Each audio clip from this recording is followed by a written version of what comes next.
ça te dérangerait de passer chez moi tout à l'heure? Après la tempête pour relayer la gardienne du chien. Ça risque d'être un peu plus long que ce que je croyais. Et n'oublie pas, il a le droit qu'à un biscuit après le dîner.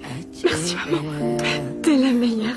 Après avoir longuement répété ses recommandations à sa mère, la femme raccroche enfin, à contre-cœur. Elle sait, au fond d'elle, que c'est peut être leur dernière conversation. Ses blessures sont extrêmement graves. Au début, l'opération semble bien se dérouler, mais au moment de retirer le corps étranger, l'alarme retentit soudainement.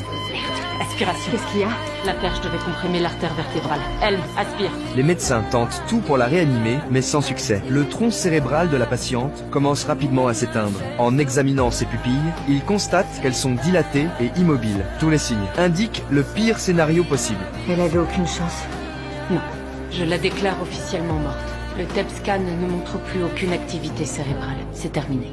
On sait si elle est donneuse d'organes? Oui, elle est B négatif. C'est alors qu'un médecin se souvient qu'une autre patiente présente une compatibilité parfaite avec ses organes. Il décide immédiatement de préparer une greffe d'urgence. À ce moment précis, le téléphone de la défunte se met à sonner. Le médecin, hésitant, décroche. Ma chérie, c'est toi? T'es sortie? Madame Moss, je suis le docteur Shepard.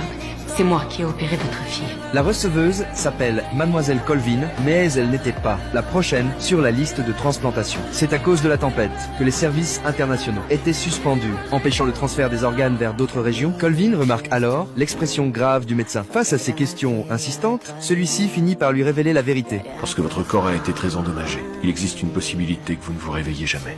On prend un énorme risque. Je mourrai en sachant que je n'aurais rien pu faire de plus. Mais vous, si vous ne vous battez pas, si vous renoncez, si vous ne faites pas votre part, si vous ne profitez pas à fond de toute la lumière, de tout l'amour et de tous ces moments de bonheur que la vie a à vous offrir, je reviendrai vous hanter depuis ma tombe. Maintenant, greffez-moi ces organes, parce que je préférerais quand même vous hanter en chair et en os.